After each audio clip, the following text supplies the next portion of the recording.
ఎప్పుడైతే ఒక 2 months ఉన్నాను అంతే. ఆ తర్వాత మా మమ్మీ మా డాడీకి HIV అని తెలిసిందనమాట. నేను బ్రతకను, చనిపోతానని రైల్వే ట్రాక్ దగ్గరికి పరిగెట్టారు మా డాడీ. అయితే మా అమ్మ లేదని చెప్పి బ్యాగ్లో సూట్ కేసులో మొత్తం బట్టలన్నీ సర్దేసి ఇక్కడ నుంచి చాలా దూరంగా బట్టలు బ్యాగ్ విసిరేసి నువ్వు వెళ్ళిపో, నేను పోషించలేనని. కొన్ని రోజులకి మా అమ్మగారు కూడా బెంగ పెట్టుకొని చనిపోయారు. మా తమ్ముడు తెలీదు ఎక్కడున్నాడో, మా అన్నయ్య తెలీదు ఎక్కడున్నాడో, మా డాడీ చనిపోయారు.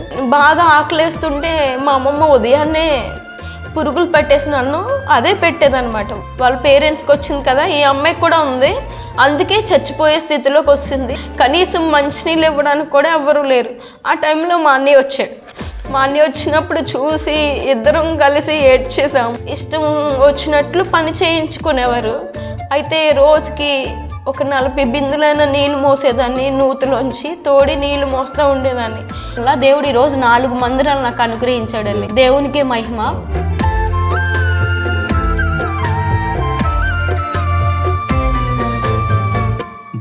ప్రభువైన యేసుక్రీస్తు నామమునకు మహిమ ఘనత ప్రభావం కలుగునుగాక. మరొక మంచి అద్భుతమైన సాక్ష్యంతో నిజంగా అనేక మందిని ఓదార్చగలిగినటువంటి ఒక నిజ సంఘటనతో ఈరోజు మీ ముందుకు రావడానికి దేవుడు చూపినటువంటి కృపను బట్టి వందనాలు స్తోత్రాలు చెల్లిస్తూ ఉన్నాను. ఇప్పుడు మనం తునికి సమీపంలో ఉన్నటువంటి పాల్తేరు అనేటువంటి ఒక గ్రామంలో ఉన్నామండి. అక్కడ సహోదరిని మరి వారి సాక్ష్యాన్ని రికార్డింగ్ చేయడానికి ఇక్కడికి వచ్చాను. సహోదరి సాక్ష్యం చాలా విషాదకరమైనది, కానీ దేవుడు అద్భుతంగా వారిని మంచి స్థితిలో వారిని నిలవబెట్టారు. సిస్టర్ పేరు, చిన్ననాటి పేరు శిరీష గారు. దేవుడు తను దర్శించిన తర్వాత, తన సేవకురాలుగా నిలవబెట్టిన తర్వాత వారి పేరు ఇప్పుడు ఎస్తేరుగా మార్చుకున్నారు. సహోదరి యొక్క తల్లిదండ్రులు వారు ఎలా చనిపోయారు అంటే, మనం సమాజంలో ఎవరినైతే చిన్న చూపు చూస్తామో, ఏ జబ్బు సోకితే ఆ ఎయిడ్స్ అనేటువంటి వ్యాధితో వారి తల్లిదండ్రులు చనిపోయారు. అదే క్రమంలో సహోదరి ఒంటరిగా అనాథగా మిగిలిపోయారు. ఆ పరిస్థితిలో ఎవరూ దగ్గరికి చేరనీయలేని పరిస్థితిలో దేవుడు సహోదరిని దర్శించి ఇప్పుడు 4 సంఘాలకి ఒక ఆత్మీయ తల్లిగా వారిని ఉంచారు. చిన్న వయసులోనే చక్కటి సేవను వారు జరిపిస్తూ ఉన్నారు. ఆ సాక్ష్యాన్ని వారి మాటల్లోనే విని మనం అందరం తెలుసుకుందాం. అమ్మా వందనాలు. మీ సాక్ష్యం మీరు నాతో చెప్పినప్పుడు నేను చాలా ఆశ్చర్యానికి లోనైన. తర్వాత మీ సాక్ష్యాన్ని కొంతమందికని వినిపించాలి, నేను ఇక్కడ దాకా జాటం జరిగిందమ్మా. మీ సాక్ష్యాన్ని అంటే మీ బాల్య దినాల్లో ఉన్నటువంటి మీ పరిస్థితిని, తర్వాత మీరు పడిన కష్టాలని, తర్వాత దేవుడు మిమ్మల్ని దర్శించిన తర్వాత, రక్షించుకున్న తర్వాత ఇప్పుడు జరుగుతున్న సేవా వివరాలని మన ఆత్మీయులతో మీరు పంచుకున్నాం. మొదటిగా దేవుని నామానికి వందనాలు చెల్లిస్తున్నానండి. అలాగే ఈ అవకాశం ఇచ్చిన ల్యాంప్ మినిస్ట్రీస్కి, బ్రదర్కి హృదయపూర్వక వందనాలు చెల్లిస్తున్నాను. మరి నా జీవితంలో అసలు దేవుడు అంటే ఎవరో నాకు తెలియదండి. కానీ మా తల్లిదండ్రులకు నేను ఒక కుమార్తెనే. నాకు ఒక అన్నయ్య, ఒక తమ్ముడు. అయితే చిన్ననాటి నుండి మా అమ్మగారికి ఒక గోల్ అనమాట. వాళ్ళిద్దరూ చదువుకోలేదు. మా అమ్మగారు, మా నాన్నగారు చదువుకోలేదు. మా అమ్మగారికి ఏంటంటే, నాకు ఎలా చదువు లేదు కాబట్టి నా పిల్లలైనా బాగా చదివించాలి అనే ఆశ మా అమ్మగారికి ఉండేది. తునికి పరిసర ప్రాంతాల్లో ఒక పల్లెటూరు అనమాట, సత్యవరం గ్రామానికి చెందినటువంటి పల్లెటూరు. అయితే అక్కడ నుండి మా అమ్మగారు మమ్మల్ని తీసుకొచ్చి, చిన్న వయసులో ఆవిడ కూడా ఎన్నో బాధలు పడ్డారు. అయితే అక్కడి నుంచి ఆవిడ మమ్మల్ని తీసుకొచ్చి తుని ప్రాంతంలోనే ఒక ఇల్లు అద్దెకి తీసుకొని మా పేరెంట్స్తో పాటు మేము ఉన్నప్పుడు, చిన్నప్పుడే మాకు ఆస్తి అది ఏమీ లేదండి. మా నాన్నగారు చాలా ఆకు తోటలు వేసి తమలపాకులు వ్యాపారం చేసేవారు. ఎంత చేసినా అది లాసే వచ్చేది. ఇంక ఈ వ్యాపారాన్ని విడిచిపెట్టి ఈ తుని ప్రాంతంలో ఏదో పని చేసుకుందాం అనుకున్నారు. అయితే అలా పని చేస్తున్నప్పుడు ఏ బిజినెస్ చేసినా కూడా నష్టమే వచ్చేది. చదువుకునే విషయంలో మా నాన్నగారికి కొన్ని భూమి ఉంటే మా అమ్మగారు ఏం చేశారంటే, ఆ భూమి అమ్మేసి చదివినప్పుడల్లా కొద్దిగా భూమి అమ్మి పిల్లల్ని మాత్రం ఉన్నతమైన స్థానంలో వారు చదవాలి, ఉన్నతమైన స్థానంలో వారు ఉండాలని చెప్పి మమ్మల్ని చిన్నప్పటి నుంచి ఇంగ్లీష్ మీడియం స్కూల్లో జాయిన్ చేశారండి. అయితే ఈ విషయం మా అమ్మగారు వాళ్ళ నాన్నగారికి ఇష్టం ఉండేది కాదు. చిన్నప్పుడే అంతలా డబ్బులు ఖర్చు పెట్టి ఇంగ్లీష్ మీడియంలో చదివించడం అవసరమా అని చెప్పి మా అమ్మగారిని దూరం చేసేవారు. అయినప్పటికీ నా పిల్లలు మంచి చదువులు చదవాలని మా అమ్మగారు చాలా ఆశపడేవారు. ఆ క్రమంలో మేము చదువుతున్న క్రమంలో 1st క్లాస్ నుంచి 5th క్లాస్ వరకు నేను చదివానండి తుని పట్టణంలోనే. అయితే మా అమ్మగారు ఏం పని చేసినా నష్టమే వస్తుంది, మా నాన్నగారు చేసిన ప్రతి బిజినెస్లో నష్టం వస్తుందని మా అమ్మగారు ఏం చేశారంటే, ఇక్కడ కాదు మా మావీలు ఉన్నారు కదా కోటవరట్లో, ఆ ప్రాంతానికి వెళ్ళిపోదాం అని చెప్పి మా అమ్మగారు చెప్పారండి. అయితే మా అమ్మగారు వాళ్ళ మావీలు లారీలో డ్రైవర్స్ కింద లారీలు ఉన్నాయన్నమాట వాళ్ళకి. అందులో ఒక డ్రైవర్ కింద మా నాన్నగారిని పెడదాము, అక్కడే ఉందాము అని చెప్పి మా అమ్మగారు ఆలోచించుకొని లారీ డ్రైవర్ కింద మా డాడీ డ్రైవ్ చేస్తూ ఉండేవారు లారీలు. అయితే ఆ పరిస్థితిలో మనం ఇక్కడ ఉన్నాం కదా, చిన్నప్పటి నుంచి ఆ వాతావరణంలో పెరిగారు పిల్లలు అని చెప్పి తునిలోనే ఉంచడానికి, తునికి దగ్గరగా ఒక 5-6 కిలోమీటర్లో పాల్తేరు గ్రామం ఉంటుందండి. అక్కడ మా అమ్మమ్మ గారు ఉంటారు. అయితే అక్కడ ఉంచి తుని అప్ అండ్ డౌన్ చేస్తారు కదా పిల్లలు అని చెప్పి నన్ను అక్కడ ఉంచడానికి ప్రయత్నం చేశారు. అయితే ఎప్పుడైతే 5th క్లాస్ వరకు చదివానో 6thలో కూడా ఇక్కడే చదువుదాము అని తునిలోనే చదువుదాము అనుకున్నప్పుడు అక్కడ మా అమ్మమ్మ వాళ్ళ ఇంటికి నన్ను పంపించారు. అయితే ఈ విషయం తెలిసి మా తాతయ్య గారు ఏం చేశారంటే, ఈ అమ్మాయి కానీ ఇంట్లో ఉంటే చిన్నప్పటి నుంచి నేనంటే ఇష్టం ఉండదు, ఆడపిల్లల్ని చదివిస్తున్నారు అనే ఆలోచనతో అసలు మా అమ్మగారిని కూడా దూరం పెట్టారు. అయితే ఎప్పుడైతే నేను వాళ్ళ ఇంటికి వెళ్ళి రేపటి నుంచే స్కూల్కి వెళ్తాననే ఆశతో నేను ఎదురు చూస్తున్నప్పుడు మా తాతయ్య గారు మా అమ్మగారితో ఒకటే మాట అన్నారు, ఏంటంటే ఈ అమ్మాయినన్నా బయటికి పంపించే, లేదంటే నేనే బట్టలు సర్దుకొని ఇంట్లోంచి వెళ్ళిపోతానని చెప్పారు. అయితే ఆ పరిస్థితిలో మా అమ్మమ్మ ఏం చేయాలో తెలియని పరిస్థితిలో మీ ఇంటికి వెళ్ళిపోవడమ్మా, నేనైతే ఇక్కడ చదివించలేనని చెప్పి మా అమ్మమ్మ గారు కూడా వెళ్ళిపోమన్నారు. ఆ పరిస్థితిలో చాలా బాధపడ్డాను. నేను ఏం తప్పు చేయలేదు కదా, ఎందుకు నన్ను ఇంతగా ద్వేషిస్తున్నారు మా తాతయ్య గారు అని చెప్పి చాలా ఏడ్చేదాన్ని. ఆ తర్వాత మా అమ్మగారికి కౌరు పంపిస్తే మా అమ్మగారు వచ్చి నన్ను తీసుకెళ్ళిపోయారండి.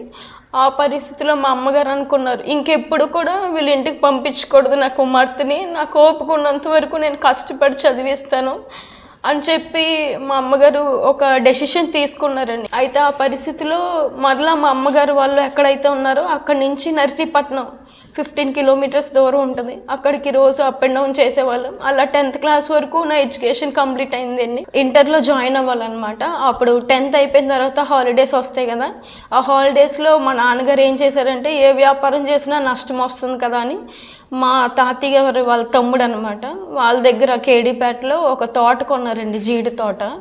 అయితే కొనేటప్పుడు ఏం చేశారంటే, కొన్న తర్వాత మా అన్నయ్య మా తమ్ముడు మా నాన్నగారు ఆ తోటలో ఉండేవారు.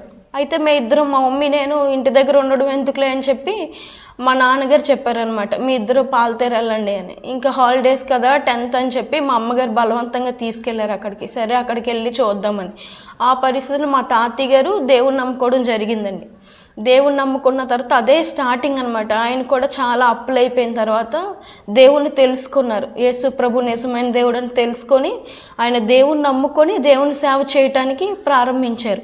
ఆయన ఆ ప్రాంతంలోనే పరిచర్య మొదలుపెట్టారు. మొదలుపెట్టిన ఆ స్టార్టింగ్లోనే మేము వెళ్ళడం జరిగిందండి. 10th హాలిడేస్కి వెళ్ళడం జరిగింది. కానీ యేసు ప్రభుని మేము ఎప్పుడు నమ్ముకోలేదండి.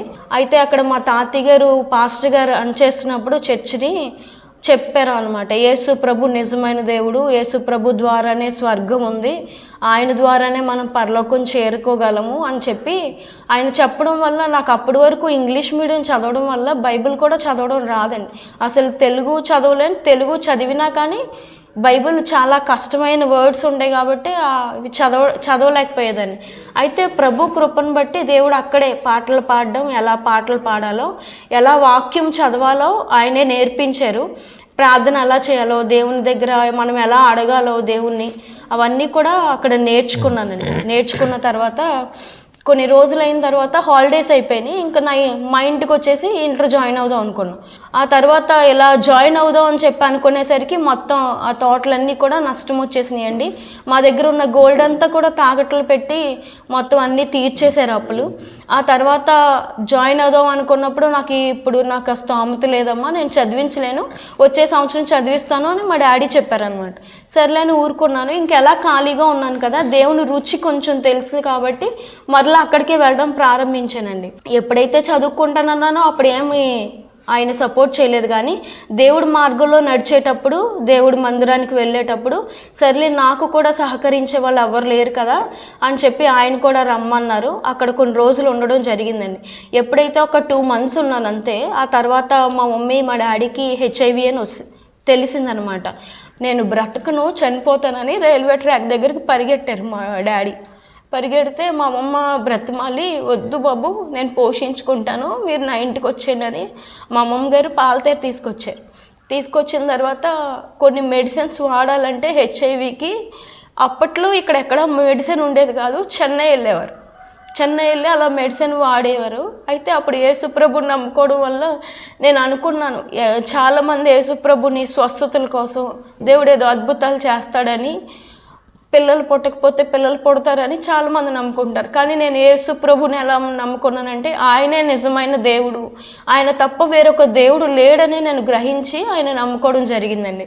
తర్వాత ఎప్పుడైతే మా ఫ్యామిలీ అంతా కూడా మా తాతయ్య గారు వాళ్ళ దగ్గరికి వస్తుందో ఆయన చాలా బాధపడ్డారు. నేను ఇప్పుడు సేవ చేయటం కొడతా, నేను బ్రతకడమే కష్టం, అలాంటి పరిస్థితుల్లో ఈ 5 మంది నా కుటుంబం మీదకి వచ్చి ఉంటే నేను ఎలా పోషించగలను అని ఏడ్చేవారు. అయితే మా అన్నయ్య 10th వరకు చదివాడండి. హైదరాబాద్లో మా మామయ్య వాళ్ళ ఇల్లు ఉందని అక్కడ ఉంటూ ఒక హోటల్లో మేనేజర్ కింద జాయిన్ అవ్వి ఆయన పార్ట్ టైం జాబ్ చేసుకుంటూ వీళ్ళకి చెన్నై వెళ్ళడానికి డబ్బులు లేకపోతే మా అన్నయ్య అక్కడ ఏమీ తినకుండా తన జీతం అంతా పంపించేసేవాడు.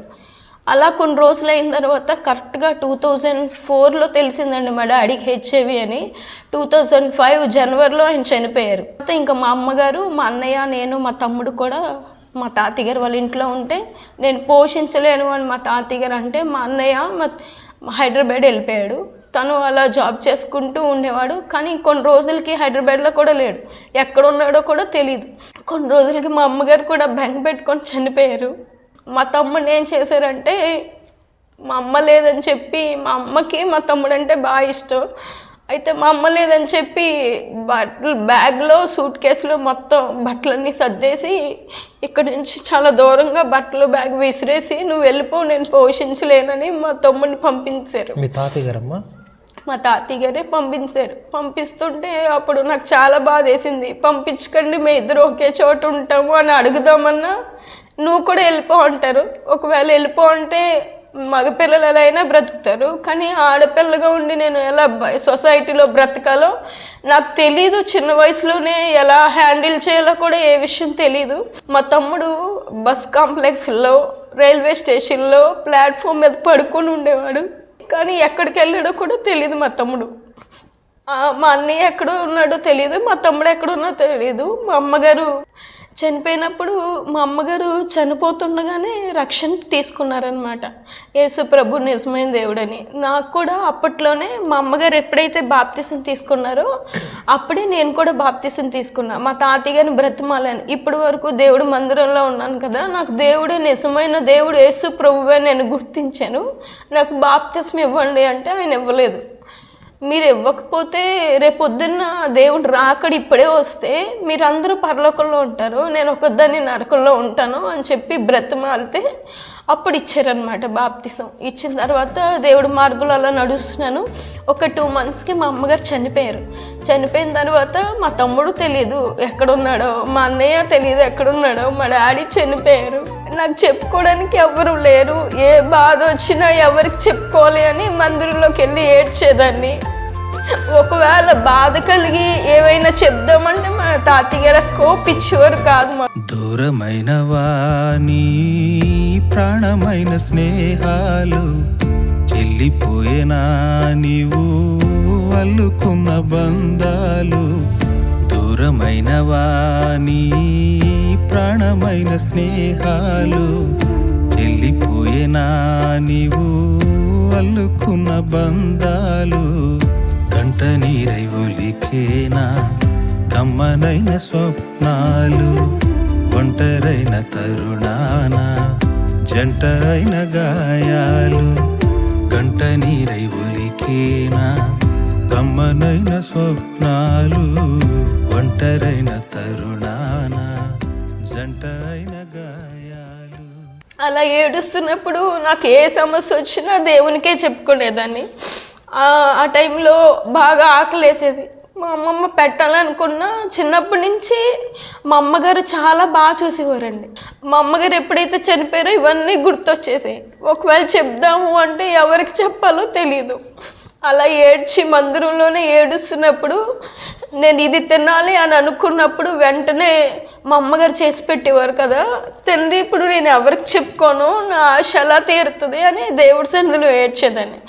ఎప్పుడైతే ఆ రోజు నైట్ ఏడ్చి ప్రేయర్ చేసుకునేదాన్నో వెంటనే ఆ రోజు మార్నింగ్కి మా తాతయ్య గారు పాస్టర్ గారు కదండి, ఆ మార్నింగ్కి తలుపు కొట్టి నేను ఏదైతే ఆశపడ్డానో అది తెచ్చిచ్చేవారు విశ్వాసులు.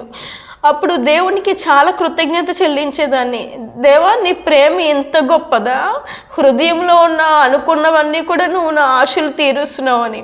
మాట ఇచ్చి తప్పుటకు మనిషి కాదమ్మా, మౌనముగా నుండుటకు రాయి కాదమ్మా, మరచిపోవుటకు ప్రభుకి మరుపు లేదమ్మా, విననేరక ఉండుటకు విసుగురాదమ్మా.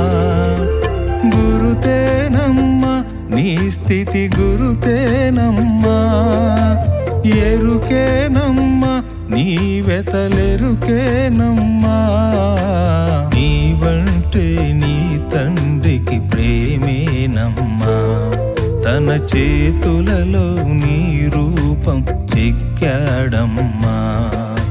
నీవంటే నీ తండ్రికి ప్రేమేనమ్మా, తన చేతులలో నీ రూపం చెక్కాడమ్మా.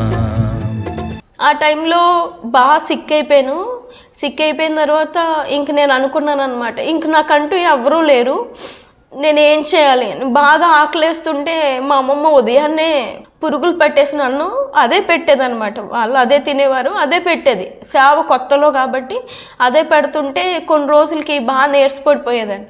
అప్పుడు అనిపించింది, అమ్మమ్మ ఆకలేస్తుంది, ఏమన్నా పెట్టవా అంటే, మీ అమ్మ బాబు ఇక్కడ ఏమన్నా సంపాదించారా నీకు పెట్టడానికి అని చెప్పి మా అమ్మమ్మ కూడా తిట్టేది.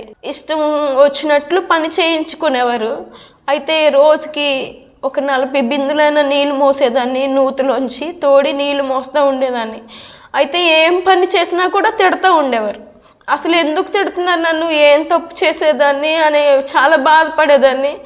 నాకంటూ ఎవరు లేరు, ఒకవేళ చెప్దామంటే నా సమస్య ప్రేమగా మాట్లాడే వాళ్ళు ఎవరు లేరు అని ఏడ్చేదాన్ని. ఏడ్చిన తర్వాత నాకే అనిపించింది, మా అంకుల్ హైదరాబాద్లో ఉన్నాడు కదా, మా అమ్మగారు వాళ్ళ తమ్ముడండి, హైదరాబాద్లో ఉన్నాడు కదా, అక్కడికి వెళ్ళిపోదాము, నా కాళ్ళ మీద నేను బ్రతుకుతాను, ఏదో ఒక చిన్న జీతమైనా పర్లేదు, నేను బ్రతుకుదాం అనుకున్నా. మా అమ్మగారు తీసుకెళ్ళి దేబెట్టారు. ఒక 2-3 డేస్ బాగానే చూశారు.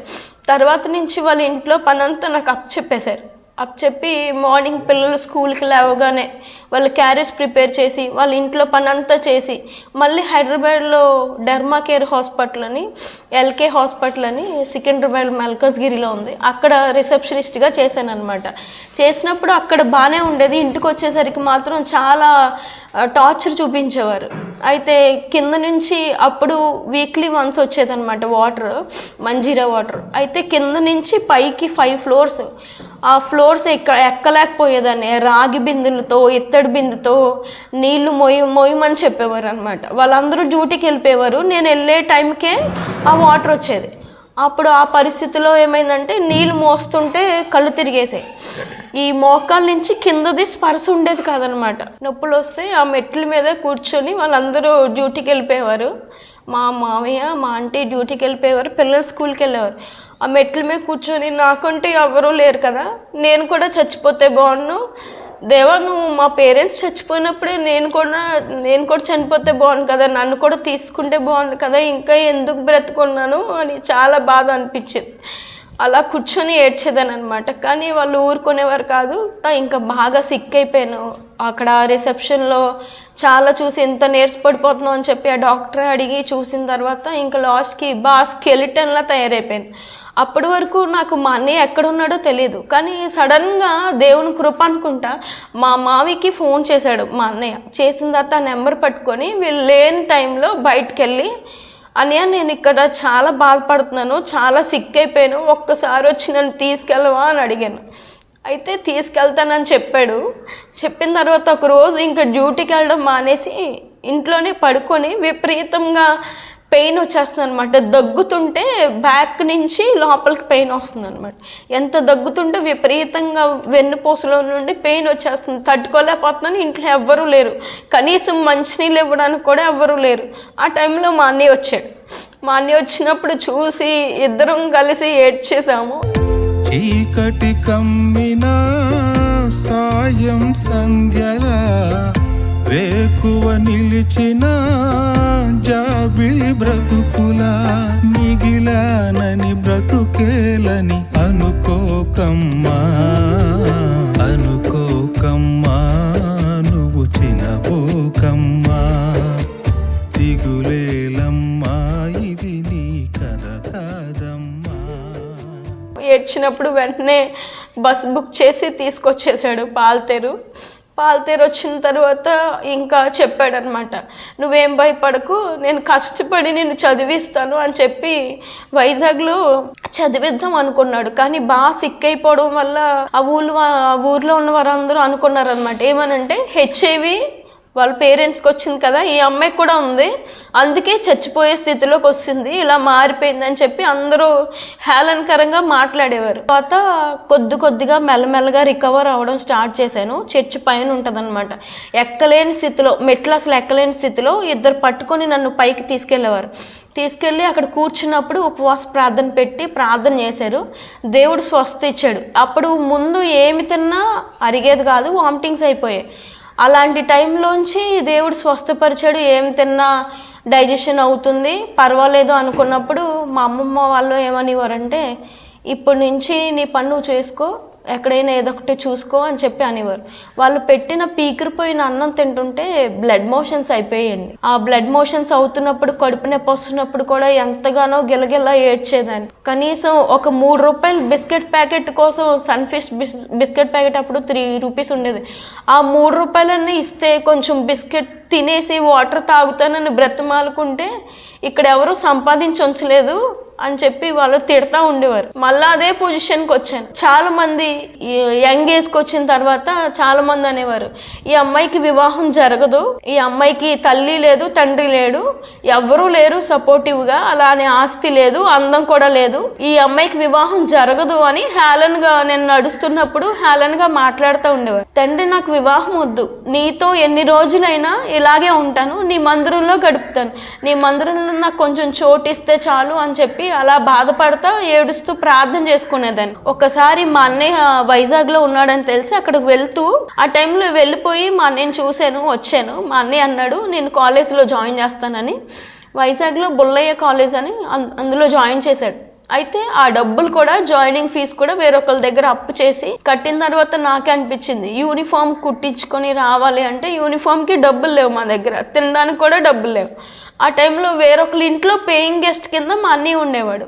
వాళ్ళు కూడా ఒప్పుకోరు కదా ఉండడానికి. అన్నయ్య నువ్వు నా కోసం బాధపడకు, నేను ఎలాగోకలాగా ఉంటాను, కానీ నువ్వు ఫ్యూచర్లో నీ భవిష్యత్తు బాగోవాలి అని చెప్పి నువ్వు చదువుకో, ఆ డబ్బులు ఉంటే నేను మాత్రం చదువుకోను అని చెప్పి మరలా మా అమ్మ వాళ్ళ ఇంటికి వస్తాను. ఆ తర్వాత నాకే దేవుడు ఒక ఆలోచన పుట్టించి ఆ పక్కనే ఒక ప్రైవేట్ స్కూల్ ఉంటే ఆ స్కూల్లో జాయిన్ అయ్యాను టీచర్ కింద. ఆ జాయిన్ అవ్వి అలా చెప్తున్నప్పుడు ఇంకా దేవుడి మార్గంలోనే నడుద్దాము, ఇంక నాకు ఎవ్వరూ వద్దు అని అనుకున్నాను. ఇలా జాబ్ చేస్తున్నప్పుడు, టీచర్గా జాబ్ చేస్తున్నప్పుడు వాళ్ళు కూడా అనుకున్నారు.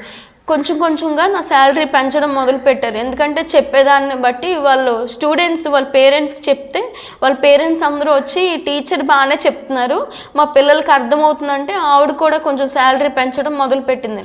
అందరూ హేళనకరంగా మాట్లాడుతున్నారు ప్రభా, నాకైతే ఏమొద్దు, నీ సన్నిధిలోనే గడుపుతాను అనుకున్నప్పుడు నాకు ఒక సంబంధం వచ్చిందండి. సంబంధం వచ్చినప్పుడు ఆ పాస్టర్ గారు వాళ్ళ తమ్ముడికి అనమాట. అయితే వాళ్ళ తమ్ముడు గారు రాలేదు, పాస్టర్ గారు వచ్చారు. వచ్చిన తర్వాత అసలు నీ గోల్ ఏంటమ్మా అని అడిగారు.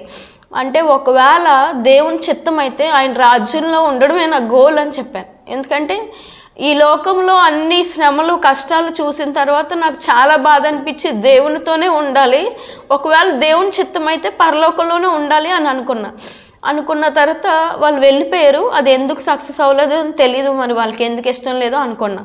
తర్వాత కొన్ని రోజులు అయిన తర్వాత ప్రేయర్ చేసుకున్న తర్వాత ఇంకొక సంబంధం వచ్చిందండి.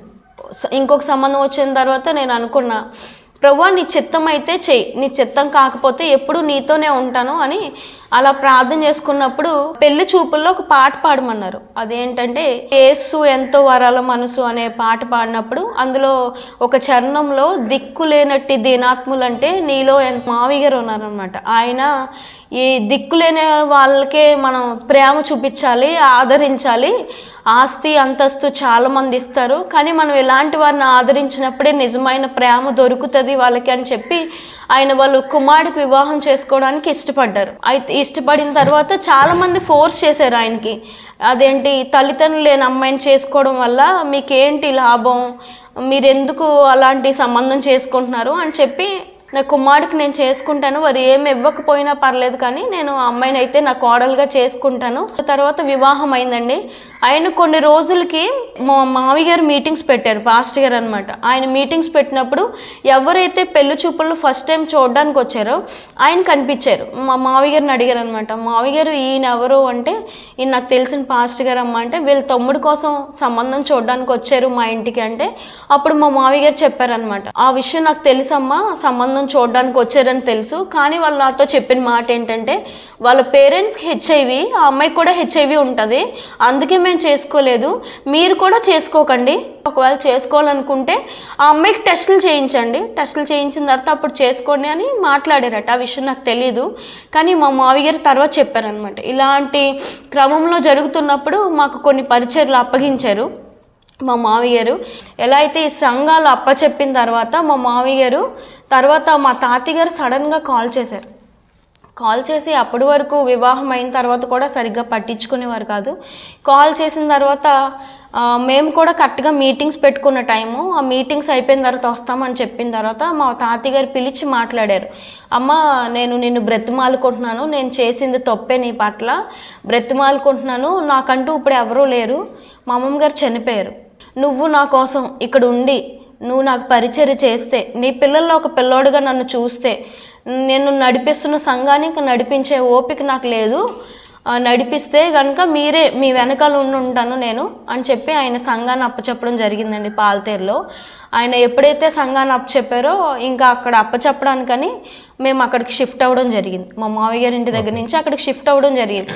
ఒక 5 months అక్కడ ఉన్నామన్నమాట. ఉన్న తర్వాత మరి మా తాతయ్య గారికి ఏమనిపించిందో తెలీదు, సంఘస్థులందరికీ చెప్పారు, నేను తనని ఏదో అలా పిలిచాను కానీ నేనైతే మాత్రం నా ప్రాపర్టీ కానీ సంఘాన్ని కానీ ఆమెకు అప్పగించను అని చెప్పి సంఘస్థులతో చెప్తే సంఘస్థులు నాకు చెప్పడం జరిగింది.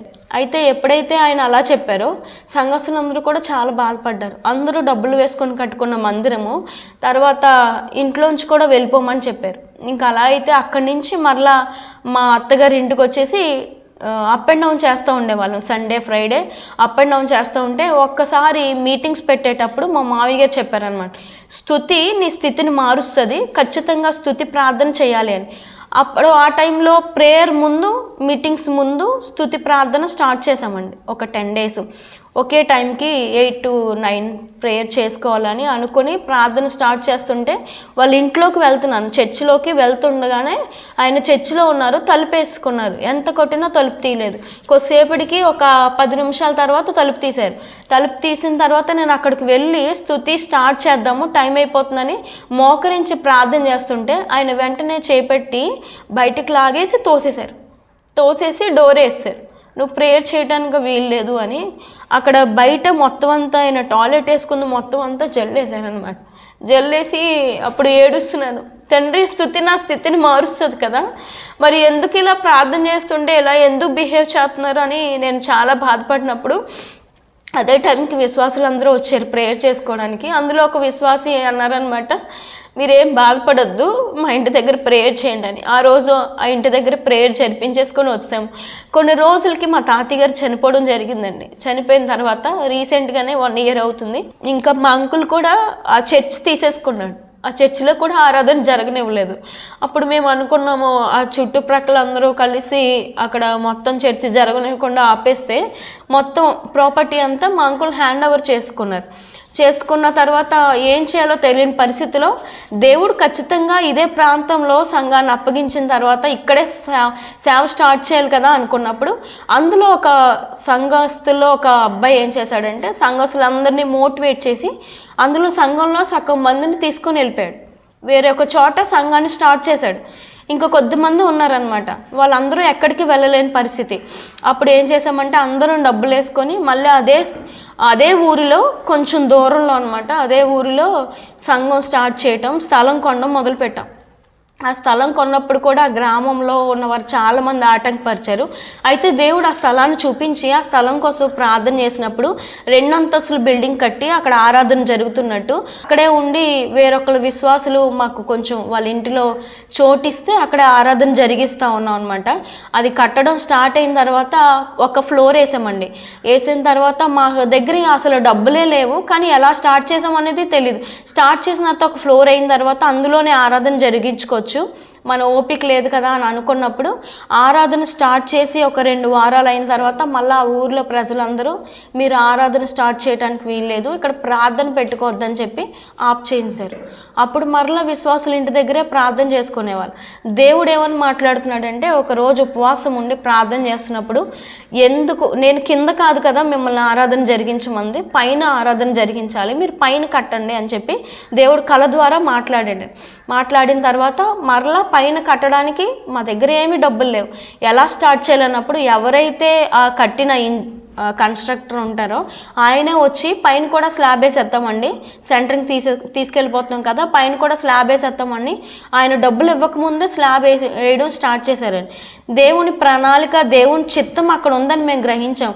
ఇప్పుడు అక్కడే ఆరాధన జరిగించుకుంటా ఉన్నాము. ఇంకా మందిరం కన్స్ట్రక్షన్లోనే ఉంది, మందిరం పూర్తి అవ్వలేదు. విశ్వాసుల ఇంటి దగ్గరే ప్రార్థన చేసుకుంటా ఉన్నాం. టైంలో మా తమ్ముడు కాల్ చేసి ఇలా మా తమ్ముడు చిన్నప్పుడే వెళ్ళిపోయాడు, ఎక్కడున్నాడో తెలియదు. ఆ టైంలో నాకు మ్యారేజ్ అయ్యేటప్పుడు కూడా మా హస్బెండ్కి తెలియదు అనమాట తమ్ముడు ఉన్నాడు అన్న విషయం ఆయనకి తెలీదు. అన్నీ ఒక్కడే ఉన్నాడు అని అనుకున్నారు. అయితే తనంతట తనే మా ఇంటికి వచ్చాడు. నాకు మ్యారేజ్ అయిందన్న విషయం తెలుసుకొని మా ఇంటికి వచ్చాడు. ఎప్పుడైతే 7th క్లాస్ చదివి బయటికి వెళ్ళిపోయాడో, అలా ఎలా బ్రతికాడో తెలీదు, ఎప్పుడైతే మా ఇంటికి వచ్చాడో మా హస్బెండ్ మాట్లాడి దేవుని కోసం చెప్పిన తర్వాత ఆయన బాప్తిసం పొందుకొని రక్షణ పొందుకొని దేవుని మార్గంలో నడుచుకున్నప్పుడు ఇప్పుడు నెట్వర్క్ ఇంజనీర్గా అస్సాంలో జాబ్ చేస్తున్నాడండి. తను ఆ అస్సాంలో ఉండడం వల్ల మీరు కూడా నా ఇంటికి రావాలి. ఎప్పుడో నాకు ఒకటే అనిపిస్తుంది, ఇవన్నీ చూసిన తర్వాత చెట్టుకొకరే పుట్టకొకరే అయిపోతారు అని బైబిల్లో ఉన్నట్లుగా చిన్న వయసులో మేము ఎప్పుడైతే డివైడ్ అయిపోయామో ఎవరెక్కడ ఉన్నారో మాకు తెలిసేది కాదు. అలాంటి పరిస్థితిలో నుండి దేవుడు మా తమ్ముడిని తీసుకురావడం, మా తమ్ముడు మమ్మల్ని కూడా వాళ్ళ ఇంటికి ఆహ్వానించడం, నేను ప్లాట్ఫామ్లో ఏంటి స్థితిలో నుండి దేవుడు ఫ్లైట్ ఎక్కించే అంత స్థితిలోకి దేవుడు మమ్మల్ని తీసుకొచ్చాడండి. దేవుడు అంత అద్భుతమైన కార్యాలు మా తమ్ముడు పట్ల చేశాడు. మా తమ్ముడు కూడా చాలామంది అడ్రస్ లేనోడు అని హేళనకరంగా మాట్లాడుతూ ఉండేవారు. అప్పుడు నాకు చాలా బాధ అనిపించేది. తను జాబ్ చేయడం వల్ల జాబ్ చేస్తుండగానే దేవుడు ఒక సంబంధాన్ని తీసుకొచ్చాడు. తను కూడా దేవుని నమ్ముకున్న బిడ్డే. అయితే వారిద్దరికీ వివాహం చేసిన తర్వాత నూతనంగా ఒక 3-4 months అవుతుంది అనమాట. వాళ్ళు అచ్యుతాపురంలో ఒక ఫ్లాట్ తీసుకున్నారు. దేవుడికి మహిమ అండి. అడ్రస్ లేదు అని చెప్పి హేళనకరంగా మాట్లాడినప్పుడు దేవుడు ఒక అడ్రస్ ఆయనకి ఇచ్చాడండి. మా అన్ని విషయంలో కూడా చాలా స్ట్రగుల్స్ పడ్డాడు. చిన్న వయసులో పేరెంట్స్ చనిపోయినప్పుడు వాళ్ళకి ఎంత అమౌంట్ అయితే కావాలో అంత అమౌంట్ కూడా తను ఇచ్చి కష్టపడి తన జీతం అంతా కూడా ఇచ్చి ఏం తినేవాడో కూడా తెలిసేది కాదు. అలాంటి పరిస్థితుల్లో మా పేరెంట్స్ చనిపోయిన తర్వాత ఎప్పుడైతే దేవుని కలిగి ఉన్నాడో చిన్న వయసులో మా అమ్మగారు ఆప్ చేయించేశారు మందిరానికి వెళ్ళడం. కానీ ఇప్పటికీ ఆయన దేవుని నమ్ముకోలేదు. దేవుని నమ్ముకునేలాగే ప్రార్థన చేస్తున్నాను. అయితే మా తమ్ముడు రక్షణ పొందాడు. దేవుడు నా జీవితంలో వివాహాన్ని జరిగించాడు, గొప్ప పరిచర్య అప్పగించాడు. ఎప్పుడైతే నేను మా తాతయ్య గారు వాళ్ళ ఇంట్లో మందిరం తుడుచుకుంటూ ఉండేదానో ఆ పరిచర్య నన్ను కాపాడుతుందని నాకు అప్పుడు తెలియదు. కానీ అందరూ సాక్ష్యం చెప్పేవారు ఏంటంటే వారి కుటుంబం అంతా మందిరానికి వచ్చేవారు. నాకు ఏడుపు అనిపించేది ఏంటంటే నేను కూడా కుటుంబంతో దేవుడిని ఆరాధిస్తే బాగుండు, నా కుటుంబం లేదు అని. కానీ దేవుడు ఈ రోజున ఆ మందిరం పరిచర్య చేయటం వల్ల దేవుడు ఈ రోజు 4 మందిరాలు నాకు అనుగ్రహించాడండి. దేవునికే మహిమ. మోడైనా ఏమైనా నిలవాలమ్మా నువ్వు గెలవాలమ్మా, బ్రతకాలమ్మా సాక్షిగా వెలగాలమ్మా, నిలవాలమ్మా నువ్వు గెలవాలమ్మా, బ్రతకాలమ్మా సాక్షిగా వెలగాలమ్మా. కానీ నాకు మ్యారేజ్ అయిన తర్వాత మా హస్బెండ్ అన్నీ నేర్పించారు. ఎవరితో ఎలా మాట్లాడాలి, ఎవరైనా ఇంటికి వచ్చినప్పుడు ఎలా రిసీవ్ చేసుకోవాలి, ఎవరిని ఎలా ఆదరించాలి అన్నీ కూడా మా హస్బెండ్ నేర్పించారు. లాస్ట్కి వాక్యంలో, సంఘంలో వాక్యం చెప్పడం కూడా, ప్రభువుని అడుగు, దేవుని అడుగు, దేవుడే సహాయం చేస్తాడని మా హస్బెండ్ చెప్పి బలపరిచి ఈ రోజున 4 సంఘాలు నడిపించడానికి కూడా మా హస్బెండ్ చాలా ప్రోత్సహిస్తారండి. దేవుడికి ఏమి ఇచ్చినా నేను రుణం తీర్చలేనండి. దేవుడు మా జీవితంలో ఎన్నో మేలులు చేశాడు. అసలు ప్లాట్ఫామ్ లాంటి నా స్థితిని దేవుడు ఫ్లైట్ ఎక్కించే అర్హత కూడా నాకు లేదు. అలాంటి స్థితిలోకి దేవుడు మార్చాడు. మార్నింగ్ 6 నుంచి ఈవినింగ్ 6 వరకు దేవుని పరిచర్లో వాడబడుతున్నాము. దేవుడు అంతగా మహాకృప చూపించాడు. ఈ కొద్ది సాక్ష్యం దేవుడు దీవించుంటారు. అయ్యగారు, ఇప్పుడు సేవకులైనా సరే, ఎవరైనా సరే, తన ఇంటికి వచ్చే కోడలు ఒక ఉన్నతమైన కుటుంబం నుండి రావాలని ఎవరైనా కోరుకుంటారు. అది స్వార్థం కావచ్చు, లేదా సమాజంలో పరువు కోసం కావచ్చు. కానీ మీరు మీ ఇంటికి వచ్చే కోడలు మరి తన తల్లిదండ్రులకి ఎయిడ్స్ వ్యాధి అని తెలిసినా, లేదా తను ఒక అనాథని తెలిసినా మీరు ఎలా చేసుకోగలిగారు మీ అబ్బాయికి? ఒకటండి, నేను సేవకుడి అవ్వకముందు, దేవుని నమ్ముకోకముందు నేను బాగా స్వార్థపడింది. ఎదుటిని చూసి అసూయపడేవాడిని, ఎదురు చూసి ఏడ్చేవాడిని, ఎలా తొక్కాలని చెప్పి అనుకునేవాడిని. ప్రభువు నన్ను ముట్టిన తర్వాత ప్రభు ప్రేమ ఏంటో నాకు అర్థమైంది. తల్లి తండ్రి లేని బిడ్డ అని చెప్పింది. ఈ అమ్మాయి కంటే ముందు చాలా సంబంధాలు వచ్చాయి. ఏ గుమ్మ నేను ఎక్కలేదు. చూద్దాంలే చెప్పి తల్లి తండ్రి లేని బిడ్డే నాకు కావాలి. నా ఇంట్లో కూతురుగా ఉండాలి. ఆమె మాత్రం నాకు బిడ్డగా ఉంటే చాలు. వాళ్ళ కుటుంబం కానీ వాళ్ళగా నాకేం పెట్టొద్దు, అది కూడా మాకు ఆశించని చెప్పాను. ఆ లెవెల్లో పెట్టే పని లేదు. దేవుడు ఉన్నాడు. నా ఇంట్లో ఉంటే చాలు, తిరిగితే చాలు అని చెప్పి నేను చేసుకోనండి. అనేక మంది అన్నారు వాళ్ళ బాబుకి, వాళ్ళ అమ్మకి ఎయిడ్స్ వ్యాధి. ఆ వ్యాధి అయినప్పుడు ఒక సంబంధం వచ్చే వాళ్ళేమో వదిలేసారని తెలిసింది. నేను దేవుని కృప ఉంది, దేవుడు తీసుకుంటాడు. నాకు ఎవరో తెచ్చిపెట్టాలని చెప్పి ఆశ లేదు. నా బిడ్డ మాత్రమే నా ఇంట్లో కూతురుగా తిరిగితే చాలని చెప్పి చేసుకున్నానండి. దేవుని స్తోత్రం. నిజంగా మీరు దేవుని ప్రేమ, ఆయన మీద విశ్వాసం చూపించారు అనటానికి, లేదా ఒక ఆడపిల్ల విషయంలో ఒక ఉన్నతమైన మాదిరి మీరు కనపరిచారండి. మీరు తీసుకున్న నిర్ణయం అనేక మందికి ఈ రోజున ఒక మంచి మాదిరికరమైన నిర్ణయం. మీరు చూపించిన ప్రేమకు వందనాలండి. వందనాలు బ్రదర్, వందనాలు. యవ్వన కాలంలో వాళ్ళకంటూ ఒక ఆలోచనలు, అంటే నా భార్య ఎలా ఉండాలి, నాకైతే ఎలా ఉండాలని చెప్పి కొన్ని ఆలోచనలు ఉంటాయి. తల్లిదండ్రులు చెప్పి ఈ అమ్మాయిని నువ్వు చేసుకోవాలని చెప్పి చేసుకునే వాళ్ళు చాలా తక్కువ ఈ రోజులు. కానీ మీరు, మీ నాన్నగారు అంటే సేవకులు చెప్పిన వెంటనే ఒప్పుకున్నారు కదా. ఏమి వ్యతిరేకత గానీ అలాంటిది ఏమన్నా వచ్చిందండి? చాలా వచ్చాయండి. మరి మా నాన్నగారు చిన్నప్పటి నుంచి మాకు భక్తి అంటే ఏంటన్నది మరి మా నాన్నగారు నేర్పించడం జరిగింది. అయితే మాకు ఆశలు అయితే ఉన్నాయి, చాలా ఆశలు ఉన్నాయి, చాలా కోరికలు ఉన్నాయి. అయితే నేను ఎప్పుడైతే ఒకటి అడిగేవాడిని దేవుణ్ణి, దేవాని చిత్తం, నువ్వు ఏ రీతిలో నడిపించాలనుకుంటే మేము ఆ రీతిలో నడుస్తాం ఆయన అని. అయితే ఈ సంబంధం వచ్చిన తర్వాత మాకు మా నాన్నగారు మనకు ముందుగా చెప్పింది, నాకు ఇలాగ అబ్బాయి తల్లిదండ్రులు లేని వాళ్ళని మనం ఆదరించాలి అలా చెప్పినప్పుడు నేను వెంటనే మరి మా నాన్నగారికి ఓకే చెప్పి ఆయన నువ్వు చెప్పినట్టు వింటాను అని వివాహం చేసుకోవడం జరిగింది. అంటే చాలా మంది అన్నారు, అమ్మాయి నల్లగా ఉంది, చూస్తే మరి బాగోలేదు కదా, మీ ఇద్దరు బయటకు వెళ్తే అందంగా ఉండాలి, చక్కగా ఉండాలి, మరి చూస్తే మరి బాగోలేదు కదా, మరి నువ్వు ఎలాగ చూసుకున్నావు అని నన్ను చాలా మంది పర్సనల్ గా మాట్లాడడం జరిగేది. అయితే నేను పై రూపాన్ని చూడదు కానీ అంతరంగాన్ని, అనగా మరి ఆమెకు ఉన్నటువంటి సమర్పణ నాకు బాగా నచ్చడం. మొదటైతే నేను కూడా చెప్పడం ఏంటంటే, నాకు నచ్చలేదు, ఫోటో చూడగానే నాకు నచ్చలేదు నచ్చలేదు అన్నటువంటి మా నాన్నగారికి నేను చెప్పడం జరిగింది. అయితే నేను తీసుకెళ్తాను రారా అని మా నాన్నగారు దగ్గరికి వెళ్ళి తీసుకెళ్లడం జరిగింది. తీసుకెళ్ళినప్పుడు దారులు చెప్పారు. మా నాన్న ఏమన్నారంటే, ఆమెకు తల్లిదండ్రులు లేరు, ఎవరు లేని వాళ్ళని మనం ఆదరిస్తేనే దేవుడు మనల్ని ఆదరిస్తాడు అని ఆ మాట చెప్పినప్పుడు వెంటనే అయితే నాన్న నీ ఇష్టం వచ్చినట్టుగా నువ్వు చెయ్యి అని చెప్పినప్పుడు ఆయన చెప్పడం, నేను చేసుకోవడం జరిగింది. ఒక వ్యక్తి గురించి మనం విన్నప్పుడు మన అనుభవం వేరుంటుంది. మీతో కలిసి నడుస్తూ ఈ సంఘాలన్నిటికీ మీకు అప్పగించిన సంఘాలన్నిటికీ ఒక ఆత్మీయ తల్లిగా ఉన్నప్పుడు ఇది నిజంగా దేవుని ఏర్పాటని మీరు విశ్వసించారు? అవునండి, ఖచ్చితంగా. దేవుని ఏర్పాటు లేకపోతే మేము ఇద్దరు ఇలా సేవ చేయలేము. ఇప్పుడు నేనే కొన్ని సార్లు ఆయనకి లాగుతూ ఉంటాను, కానీ ఈ అమ్మాయి అయితే మాత్రం ఫస్ట్ నుంచి ఇప్పటి వరకు ఒకేలా ఉంది. ఇప్పటి వరకు కూడా దేవుని సేవలో మాత్రం ఎంత వరకైనా పరిగెట్టడానికి ఆమె సిద్ధమే. నేను కూడా కొన్ని సార్లు పడిపోయే పరిస్థితుల్లో కూడా అంటే కొన్ని సార్లు ఏం చేస్తామంటే ఇంకెళ్ళలేంలే అనే నిరాశ వచ్చినప్పుడు కూడా బలపరిచి నిజంగా ఇంతవరకు సేవ చేస్తున్నామని అంటే కేవలం దేవుని కృప, రెండోది మా నాన్నగారు నడిపించిన విధానం, మూడవది నా భార్య సహకారం. మరి ఇవన్నీ నాకు చేదోడుగా ఉండటం వలన నేను సేవ చేయడానికి దేవుడి కృప చూపుతున్నాడు. తల్లిదండ్రులకు లోబడినప్పుడు ఆ దీవెన ఎలా ఉంటుందో మీ జీవితం గారు చూడొచ్చు. మీరు తల్లిదండ్రులకు లోబడటం వల్ల ఖచ్చితంగా దేవునికి అది ఇష్టమైన కార్యం. అవును. మీ సేవ ఖచ్చితంగా దేవుడు దీవించారు, ఇంకా అంతకంతగా దీవిస్తారు. అలాగే మీ భార్య గారి పట్ల మీరు చూపినటువంటి మరి ప్రేమను బట్టి నేను దేవుడిని స్తుతిస్తూ ఉన్నాను. వందనాలు. విన్నారు కదండి, కొన్ని సంఘటనలు జీవితాల్లో ఎందుకు దేవుడు అనుమతిస్తారో అది ఎవరికీ తెలియదు, అది ఆయనకు మాత్రమే తెలుసు. అలాగని మనం దేవుణ్ణి వ్యతిరేకించలేము, దేవునిలో మనం ఏ తప్పు పట్టుకోలేము. ఏ పరిస్థితి అయినప్పటికీ ఆయన తప్ప మరొక దేవుడు లేడు, ఆయనే నమ్మదగిన దేవుడు. కానీ ఏదన్నా తప్పు ఉంది అంటే అది మానవ తప్పిదాలు తప్ప మన దేవుడు ఏ పరిస్థితులు కూడా మనుషుల పట్ల మరి ఒక దురుద్దేశాన్ని కలిగి లేరు. మన వాక్యంలోనే చూస్తూ ఉన్నాం. మరి సహోదరి చిన్న వయసులో అనేక కష్ట నష్టాలు పడినప్పటికీ, అనేక వేదనల గుండా వెళ్ళినప్పటికీ దేవుని మాత్రమే ఆశ్రయించినప్పుడు తను చేయి విడవలేదు. ఈ సాక్ష్యాన్ని వింటున్న మీలో అనేక మంది ఈ పరిస్థితి గుండా మీరు వెళుతున్నట్లయితే సహోదరి మీకు మంచి సాక్ష్యం. దేవుడు ఉన్నాడు, తను నమ్మిన వారిని ఎన్నటికీ చేయి విడువడు అనటానికి రుజువు.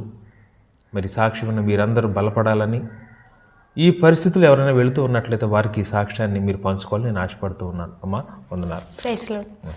మాట ఇచ్చి తప్పుటకు మనిషి కాదమ్మా, మౌనముగా నుండుటకు రాయి కాదమ్మా, మరచిపోవుటకు ప్రభుకి మరుపు లేదమ్మా, విననేరక ఉండుటకు విసుగురాదమ్మా.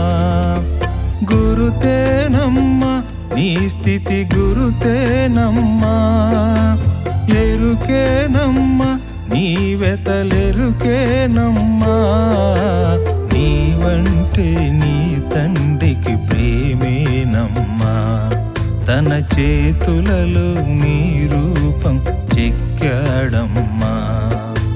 నీవంటే నీ తండ్రికి ప్రేమేనమ్మా, తన చేతుల